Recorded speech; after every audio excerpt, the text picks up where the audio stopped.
Hey everybody, this is Connor here, BoatsDon'tSink. Today I am here with a recap or metagame overview of the fall season, BCS 2019. We're talking about the regional season and the World Finals. Bushiroad actually gave us a lot more info than they have in the past for this season. During Worlds, they had sort of a slideshow with a bunch of charts. Unfortunately, there has been some info we've seen on those charts that, based on what we had from like first-hand accounts of players, is a little off. But I've tried to account for that as much as possible to give you guys a good, accurate breakdown of the season. So without further ado, we have this chart here. I have remade these charts to be in a little bit more of a what I consider palatable outline over words hard design, right?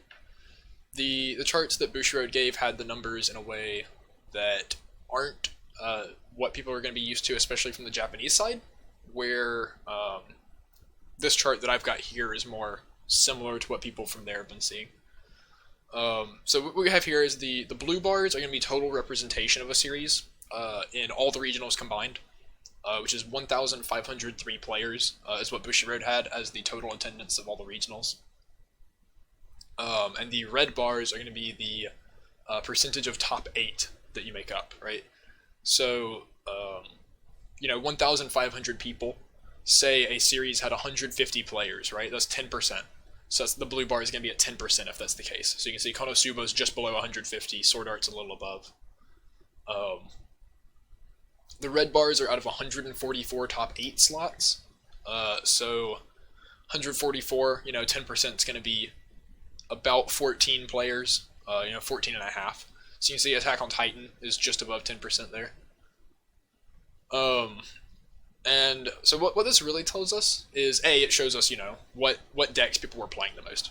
Bang Dream had the most representation, followed by Sword Art, Konosuba, Attack on Titan, Love Live Sunshine, and ReZero. And then it kind of drops off after that.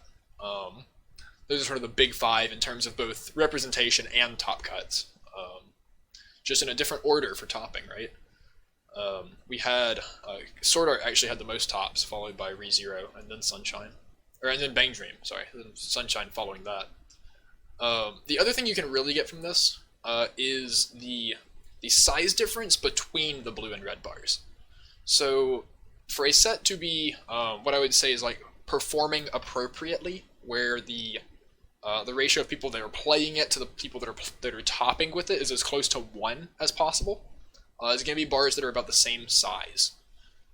So a good example of this here is going to be, honestly, like Bang Dream, or Gurren Lagann, or Fate Apocrypha, or Rascal Does Not Dream of Bunny Girl Senpai near the end there.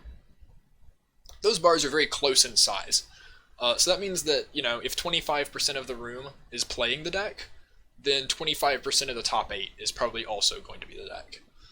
It's a very even ratio. So those are decks that I would say are the most sort of like appropriately power leveled, right? Whereas a deck where the red bar is higher, more people are, not more people, but a higher percentage of people are topping with it than playing with it. Which means that the deck has a very positive sort of, not win rate, but right, like the success rate. It's a deck that has high conversion from Swiss to top cut. Whereas a deck where the red bar is lower is not performing as well. So overperforming and underperforming is what we're looking at here. You can see ReZero notably has a huge difference with the top 8 percentage being a lot higher. So ReZero overperformed the most. So before we move on to this next slide, a couple things I do want to point out at this chart, right?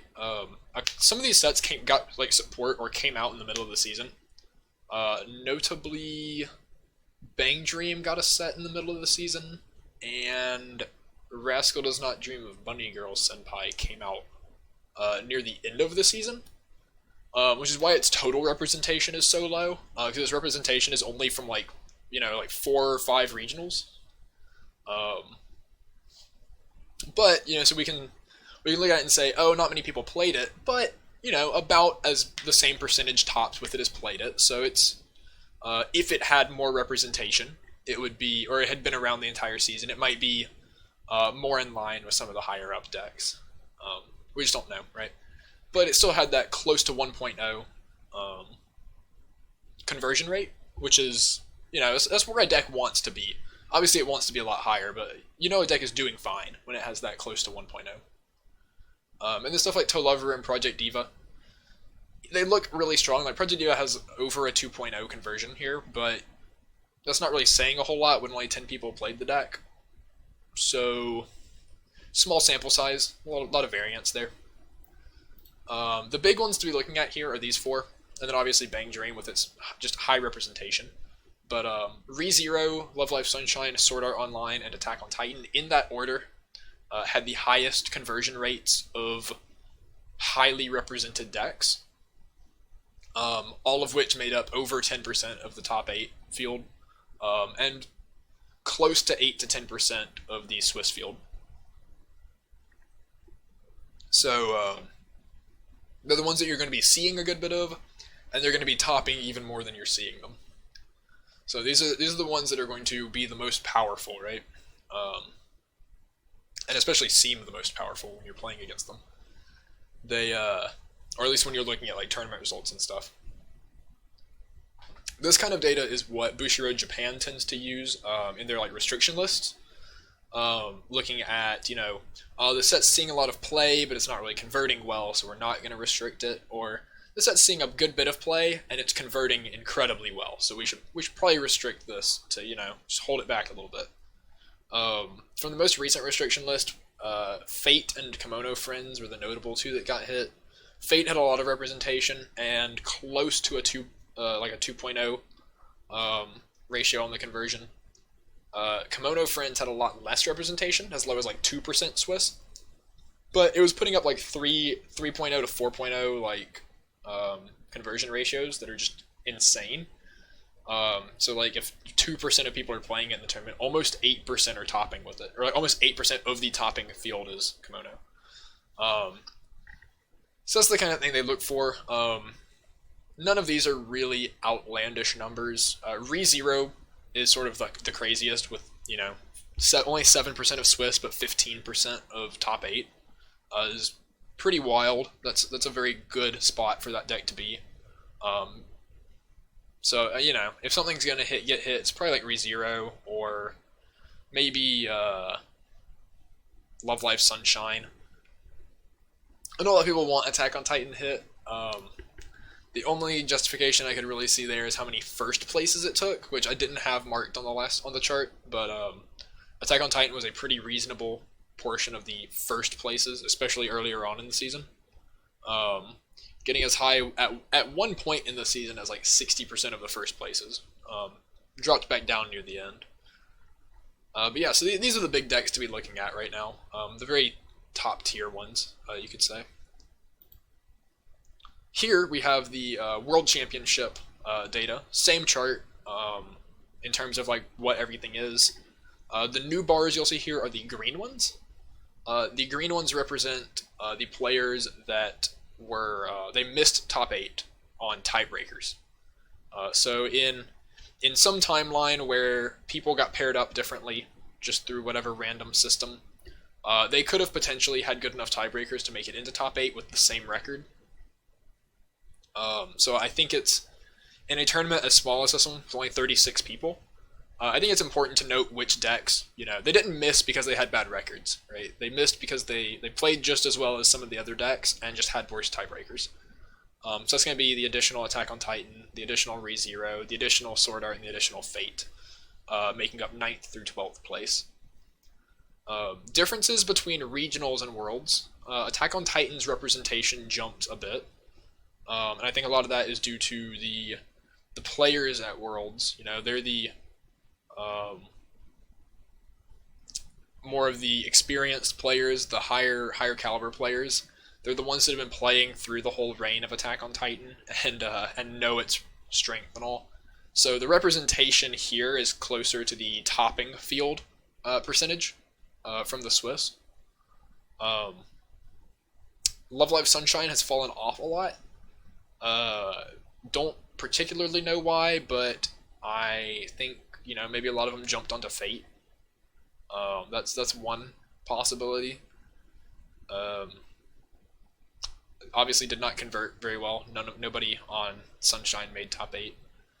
Fate makes its first appearances at Worlds. Its release day was the same morning as like the last regional of the season, so I think only one person got to play it there. So it did not really have good representation in regionals, but it made some appearances here and had almost one player make it in the top cut. A lot of people, I'm surprised, were not scared off of Attack on Titan due to the perceived bad matchup it has against Fate, but here we are nonetheless. ReZero, Konosuba, and Bang Dream were sort of expected. Sword Art's pretty expected. I think the only other thing that really shocked people here was Konosuba's very high conversion rate.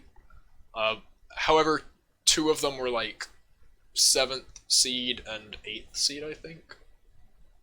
Or, no, not 7th. 7th was ReZero. 6th seed and 8th seed maybe, so they were near the bottom, and could have very well been any of these other 4 players that didn't make it, so it is what it is. There's some iffiness there, right? They were the ones that made it in though, so Konosuba looks really strong from this chart. Here we have the actual top 8, so you can see, or I'm sorry, no, the Konosubas were, Ryan was higher up. Lamb was the undefeated after Swiss. Kohan was 8th, I believe. And then Christian and Ryan were 3rd and... No, they were 3rd and 6th. So yeah, 8th and 6th, I want to say, were the Konosubas. Regardless, we have Attack on Titan here in 1st place. For the 3rd time now. The 2nd time since it got Volume 2. Under the same player, even. So, typical yellow-red build, Eren into Mikasa. Not a whole lot to talk about other than the Sasha level 3, which I'll get to in a minute. The 3 Konosuba builds, 2nd place, 3rd place, and top 8, all very similar. Bunny Yunyun into the Clock Kick Megumin combo. Only big difference is 2nd place is running the Megumin early play.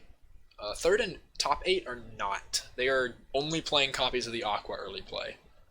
Which is something I don't think we've seen a whole lot of up until now, but they decided to go for this tournament. Presumably to just, save stock and focus more on the top end. 4th place, we have Cardcaptor Sakura, which is something I don't think people expected to do very well at all. But I've got a couple reasons why it was a decent meta pick here that I'll talk about. He's playing the Trial Deck combo on Reverse Salvage into Reflect. 2 of the other top 8 slots were ReZero, playing the Emilia level 1 combo into the Felt level 2 free refresh combo, just with the typical early play packages. Not a whole lot special there. As far as I'm aware, they didn't really have any cool anti-meta techs for us. And the top 8 Bang Dream is playing the new Fever Kasumi into Mocha level 3 combo, just alongside like Stock Swap and the Himari Anti-Change Bomb, which is pretty typical stuff that we see in the red-green Bang Dreams. So big things about this top 8, right? Riez's Attack on Titan playing the To Seize Freedom Sasha early play. It's something that we have not seen thus far, really, but had a very impactful effect on this tournament, or at least on his placement. It has the same early play condition as the Eren early play from set 1, where your opponent has to have a level 3 on board. And it gains a soul when it attacks if you have 2 or more other core, which is going to be hopefully always. And then it has its big effect is that it, on play, you put the top card of your deck into your waiting room, and then you get to choose one of your opponent's level X or lower characters and send it to the waiting room, where X is the level of the card that you put from your deck. So, you're like, cool, if you mill level 3 or whatever, you get to, blow up your opponent's early play. That's pretty sweet. But really, when you think about it, if you hit even a climax or a 0, you get to blow up a lot of cool utility cards. So that's going to be, especially these 4, alongside others, of course, but Shiro from Fate, new big dog in town, got hit super hard on the Japanese restriction list, just because it's been doing really well in Japan. And people were pretty worried that it was going to do the same in English, take over the format.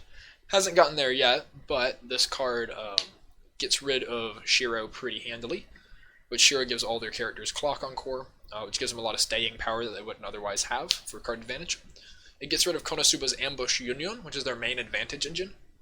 It can get rid of Capture Stance Kanon against Love Live Sunshine, which means that they can't keep their early plays around as easily. You get to just pop it during main phase and then run over their Yo with all of your extra, power pumps on your own turn. Maybe play a Climax.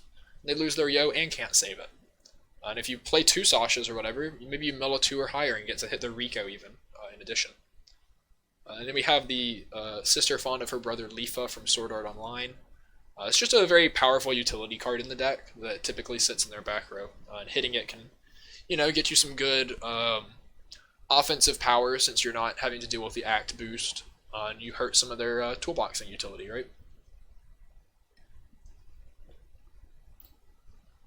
Moving into the Card Captor deck, which is the other big one that I want to talk about, some of their choices. We have the Card Captor Sakura Reflect. Was the main level 3 combo that he chose to play. Becomes 11k if your whole board's Tomoeda or Magic, and the character facing it gets -1 soul. You can change into this at level 2, which means against a lot of decks, you're like Bang Dream especially, Attack on Titan, though Attack on Titan has some early plays of its own, but not everyone's been playing them. Against a lot of these decks, you might just be sitting there and walling out their 1 soul guys, right? Where you're putting them at 0, because they're just playing 1/0s, 0/0s as utility to try to hold over between levels 1 and 3. A lot of the more sort of traditional advantage-based decks are actually like sort of card advantage, high turnover decks are going to be playing like this, and you get to wall them out. And it has a Climax combo where you get to deal, or you gain 1,000 power and you gain 2 abilities when you attack. First one is that you cannot receive damage by auto effects of your opponent's characters during this card's battle. And the other one is that when the character facing it attacks, you deal 1 damage to your opponent, regardless of whether they front or side. So the big things this hits are going to be these 4. Mikasa can't deal either of her instances of damage. Yukina can't deal damage if she reverses you. Yo can't deal damage on attack. Xenon can't deal damage on attack. So you're shutting all of these off in terms of their burn effects and turning them into effectively vanilla, either healers or just vanilla attackers. And you're even draining a soul from them, which means that a lot of the time their damage output's not going to be super impressive. It gives you a pretty good chance to get them back between your own attacks and the 1 damage that they take upon attacking you. So it's a pretty good card against a lot of the top ends that one might expect to see at Worlds. The other card that he played in the same deck is the Mini Sakura Pink Dress. So this is a card that's not exclusive to Card Captor, which is why I really want to talk about it, right? It's in a lot of sets right now. Bang Dream got it. Rascal Does Not Dream of Bunny Girl Senpai got it. Even Fate got it on a Berserker. So a lot of sets have this profile right now. Sunshine. I don't know about Sword Art for sure. I know they have one coming in the future, but I don't know if we have it yet. Like Sword Art has it. Or not Sword Art, sorry. I apologize. The one that I said before, Sunshine's. Love Live Sunshine. A lot of good sets have access to this effect, and it's one that's not seeing a whole lot of play. I know there was a lot of hype around it when Gurren Lagann came out and it was a box topper promo, but we haven't seen it actually do much. And I don't know why, particularly, but right now it's in a pretty good spot in the meta. Can't be reversed by a cost of 0 or lower means that Bunny Union can't reverse you, Eren can't reverse you, Sakura can't reverse you. Even decks that don't have reverse combos, their Emilia that hits 7,000 power can't reverse you. It completely shuts off Fever Kasumi, because even their level 1 bomb can't reverse you. Chica can't reverse you as a level 1 bomb. So you get a lot of very good value out of this card. It's only 55, but you play it and it sticks around. Meaning you're not having to play more cards from your hand in order to replace it. And your opponent's likely not getting a lot of their reverse effects. It gets worse as we see more standby decks come around, because those decks are often playing 1/1s that can reverse this. But until then, this is a pretty solid profile that just gives you card advantage and effect denial for very low actual cost. Um, so I'm a big fan of this, and I think it probably proved pretty useful during his run in this tournament based on what we know the field to be. And here you can see some of the things I was talking about, the Eren, Yunyun, Sakura, Chika. You get to beat a lot of these out. So here's where I've got my tier list after this season, based on both, my opinion of the decks, obviously. This isn't set in stone what the tier list is. Different people have different opinions. This is what I see it as right now, especially given some of the results we got from the fall season. Biggest changes are Konosuba down to A tier, and I think that's just because the deck, it kind of struggles if you don't get a lot of your effects going on early. If you don't get your Resonate ready to go and have enough resources for it, if you're not getting your advantage combo at level 1 or like Snot Aquas, you're probably going to be struggling on stock because of all the Resonates you're using. And you need all those resources to set up for your actual very powerful endgame. And if you don't, sometimes it's just not enough, and you don't really have the just the oomph to still win the game through it. So I've knocked it down just a little bit. Do some what I think are some inconsistencies there, but still a very powerful deck. Obviously, anything A tier or higher, I think, is very plenty fine to win a tournament with. Then even B tier, you can expect to see a good bit of tops, right? ReZero and Sword Art up to A+. They performed a lot better than I expected them to, and I think they're still very good in the field. A lot of Sword Art and ReZero's effects don't really need to interact with the opponent, so they're just sort of in a vacuum, very good stuff decks that have powerful effects printed on their cards. So they're up there for sure. They both also have good like defensive options and offensive options. More so offensive in Sword Art's case, more so defensive in ReZero's, where you have lots of compression. You have anti-damage counter in Sword Art, you have the rest counter in ReZero, you have minus soul in ReZero, etc. So you can set up just some really good board states and all. Sunshine, Bang Dream, AOT, still A+, still very powerful decks. Fate in A is probably lower than a lot of people have it. I know a lot of people probably have that at A+ right now. I think 8 Treasure gives you a lot of moving parts that can go wrong a little more often than you'd like. And I also think that Ryder is just not quite as impactful as she needs to be in an English meta. A lot of decks have ways to, even if not fully deal with her, at least mitigate her effect on the game. And Ryder is something that really wants to be getting as much use out of its effect as possible. When your opponent's able to mitigate that even a little bit, it can put you far enough behind with how much you have to like clock yourself for card advantage, and how small a lot of your characters are a lot of the time. Bunny Girl and Fate are the two that we haven't really seen enough of to know for sure, but this is where I've got them moving into the spring season. B tier is pretty much the same. Notable changes that Kontai is down from A into B. It's still strong, still efficient, still unique in that it has anti-heal and anti-salvage, but a lot of other decks can do very similar things to it, and most of them do it better or with better shells surrounding them. So I do have Kontai down in B now. And C tier is just sort of all the decks that kind of exist and are they have modern tools so you can play them and not feel terrible. They're just not as good. They're not as efficient or not as powerful as the decks above them.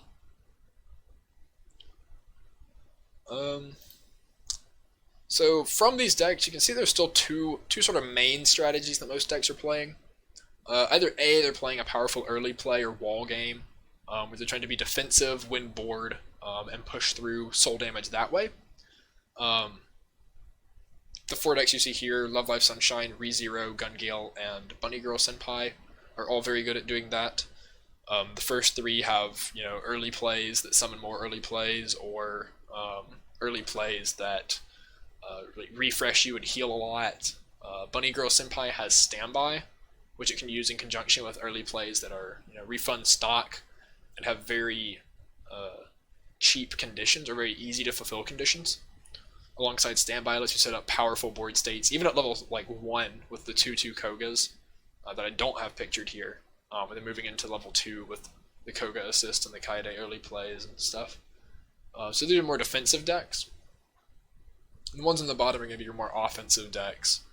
And decks aren't like exclusive to each other, right? You can be a little bit of both.